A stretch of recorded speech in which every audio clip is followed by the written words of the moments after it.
Pride is celebrated in countries around the world every year, attracting corporate and local sponsorship, promoting equality for everyone. But as intolerance and violence towards diverse communities is on the rise, Pride parties are returning to their political roots. The first march happened in 1970, a year after the Stonewall riots in New York. By 1972, many large Western cities were organizing their own Pride protest rallies.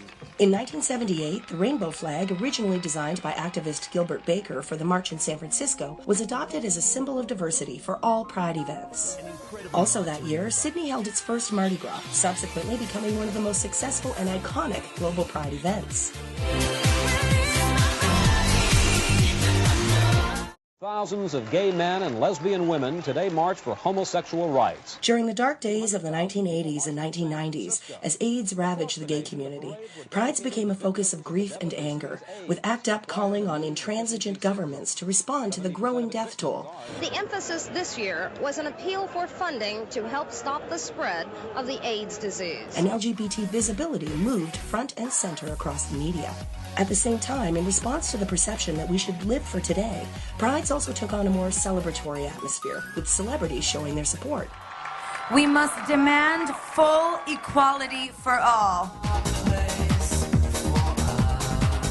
As many Western queer communities enjoy improvements in legislative equality and social acceptance, other regions have not done so well. Referred to as draconian laws that have been passed going around on the internet at the moment. In 2012, Russian courts enacted a 100-year ban on Moscow Pride. In 2015, a 16-year-old girl attending Jerusalem Pride was stabbed to death in a brutal attack, highlighting the violence that is still being directed at LGBT people around the world.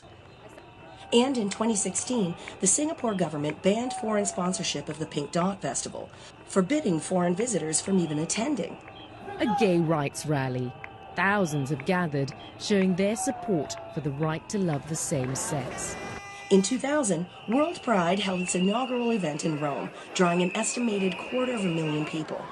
And in 2014, Toronto's World Pride hosted a 10-day event with 250 floats, making it one of the biggest street parties in Canadian history. What we're most excited about for Pride this year is just spending it together and being with people from all over the world.